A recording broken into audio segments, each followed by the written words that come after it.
Di video kali ini, saya akan sedikit menjelaskan tentang sejarah dan awal mula pembentukan Slugter City, atau kota pembantaian.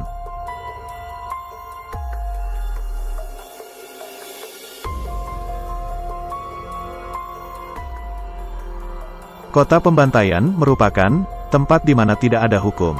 Kota ini adalah tempat di mana pembunuhan, pemerkosaan, pencurian, dan segala macam kegiatan kriminal terjadi. Selama Anda memiliki kemampuan, Anda dapat melakukan apapun yang Anda inginkan. Di kota ini, semua kemampuan Master Roh tidak efektif bahkan hampir tidak dapat digunakan. Untuk bertahan hidup, seseorang harus menggunakan kekuatan fisik dan naluri mereka sendiri. Kekuatan dapat digunakan sebagai sumber kekuatan.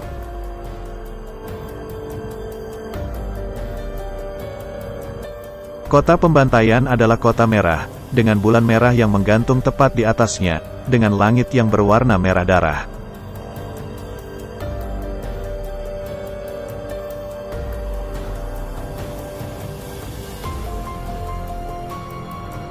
Kota ini terbagi menjadi kota dalam dan kota luar. Kota bagian dalam adalah tempat yang benar-benar tanpa hukum.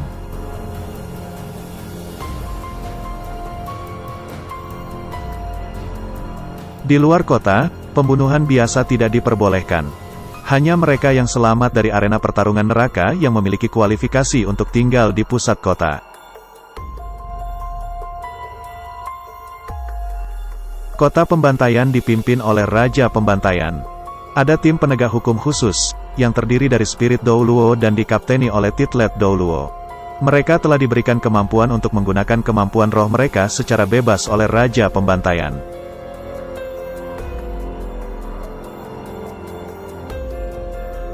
Kota pembantaian berisi sejumlah besar penjahat. Banyak orang masuk ke kota ini, karena mereka tidak dapat melanjutkan hidup di dunia luar. Seseorang harus membawa niat membunuh dalam jumlah yang cukup, untuk tiba di kota pembantaian.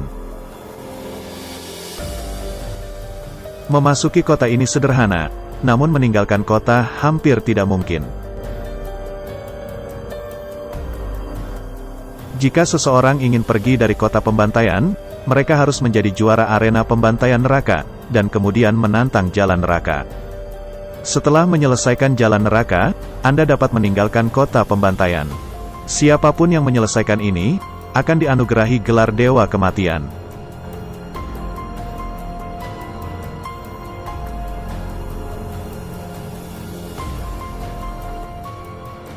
Mengenai arena pembantaian neraka, arena ini adalah di mana 10 orang memasuki pertarungan, dan hanya 1 orang yang dapat tetap berdiri di akhir. Setiap pertempuran akan dihitung sebagai 1 kemenangan, dan mereka yang menyelesaikan 100 kemenangan, akan disebut sebagai juara arena pembantaian neraka, dan akan diberikan banyak hadiah, bahkan direkrut oleh Raja Pembantaian.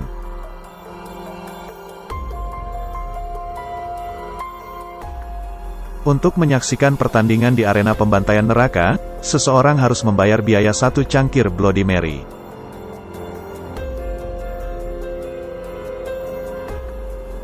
Saya akan menjelaskan apa itu Bloody Mary. Bloody Mary adalah sebuah minuman yang berasal dari sungai darah, tepat berada di jalan neraka.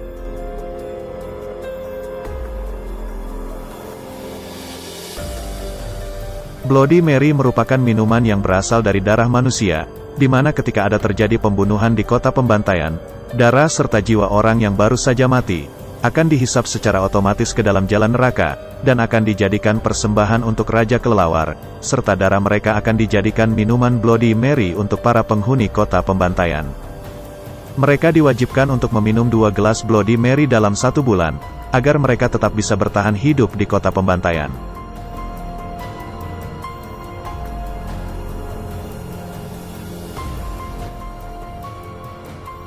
Jalan neraka. Jalan neraka merupakan jalan yang sangat berbahaya, dengan pintu masuknya berada di tengah-tengah arena pertarungan neraka, yang mengarah ke dunia lain.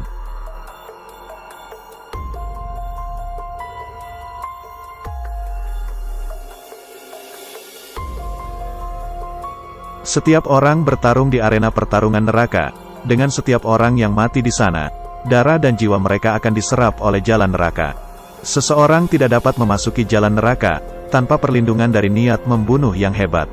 Jika tidak, mereka akan segera ditelan oleh energi setan di sana.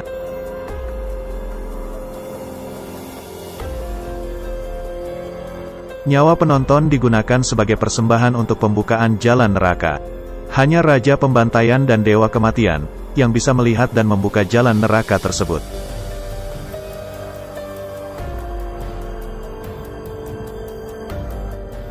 Jika berhasil melintasi jalan neraka, akan diberikan domain Dewa Kematian, yang menyerap aura kematian orang itu sendiri, membentuk domainnya sendiri, menambah semangat seseorang.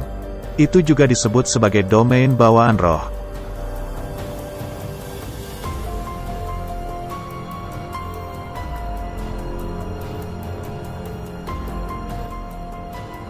Ditgat atau Dewa Kematian merupakan gelar yang diberikan kepada orang-orang yang telah menjadi juara arena pembantaian neraka, dan berhasil melakukan perjalanan melalui jalan neraka.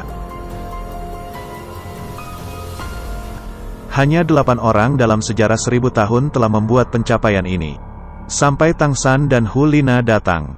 Mereka bisa datang dan pergi ke kota pembantaian sesuka mereka, dan juga menggunakan kemampuan mereka.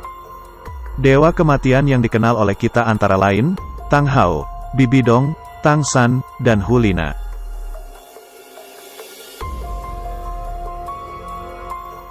Dalam sejarah, kota pembantaian diciptakan ribuan tahun yang lalu, oleh seorang master jiwa yang telah menembus peringkat ke-100, dan naik ke alam suci sebagai Dewa Asura.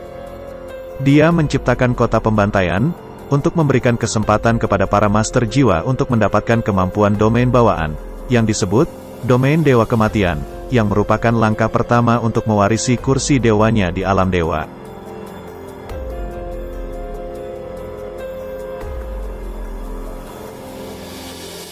Tapi, tujuan ini dirusak oleh master jiwa lain, yang bersama dengannya maju ke alam suci. Dia adalah Dewa Rakasya.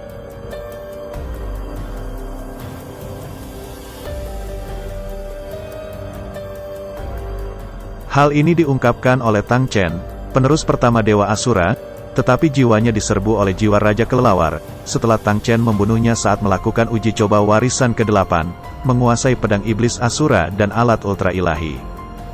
Raja Kelelawar seharusnya tidak berada dalam proses pewarisan sejak awal, tetapi Dewa Rakasya membuatnya untuk memastikan bahwa tidak akan pernah ada penerus Dewa Asura.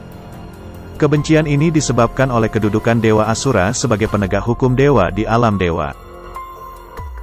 Setelah kesadaran Tang Chen sepenuhnya dikendalikan oleh Raja Kelelawar, kota itu kehilangan tujuan utamanya, dan menjadi kota pembantaian saat ini, yang dipenuhi oleh perilaku tidak bermoral.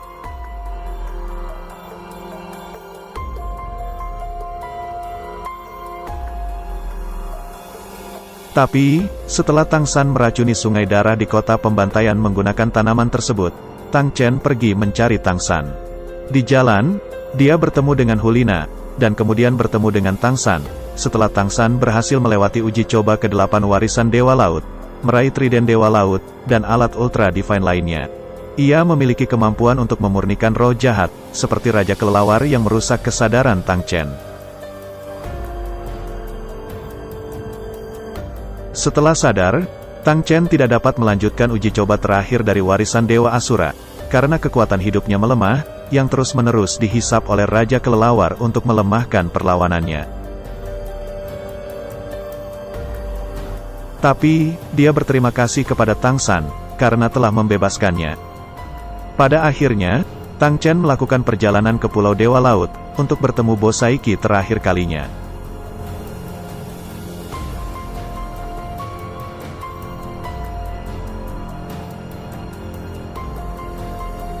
Di akhir hidupnya, dia ingin Tang San mewarisi kursi Dewa Asura.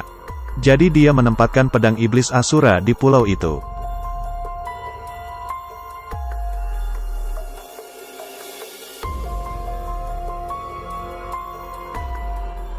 Saat Tang Chen Raja Pembantaian bertarung dengan Tang San, dia mendapatkan info bahwa warga kota pembantaian telah dimusnahkan karena racun Tang San, jadi mungkin tidak ada lagi kota pembantaian.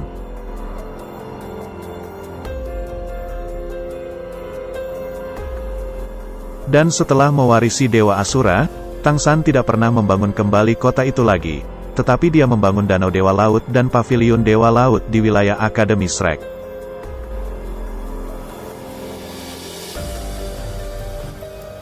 Oke teman-teman, bagaimana menurut kalian, jika kota pembantaian tidak ada lagi di benua Douluo? Mungkin, di masa depan, untuk mendapatkan domain bawaan dan domain kematian, akan sulit didapati, karena seperti yang kita ketahui, bahwasannya mendapatkan domain dewa kematian adalah cara untuk membantu menaikkan peringkat roh, dan memiliki aura membunuh yang sangat kuat. Mungkin, Tang San merubah cara untuk mendapatkan itu. Dia membangun danau Dewa Laut dan paviliun Dewa Laut, untuk membantu para master jiwa meningkatkan kekuatan mereka, dan tidak lagi harus memasuki kota pembantaian, hanya demi kekuatan.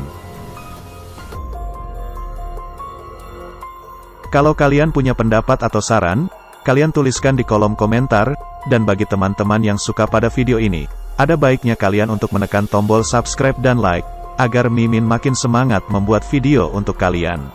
Dan terima kasih banyak pada teman-teman yang selalu support channel ini. Saya RF Official, pamit, and see you.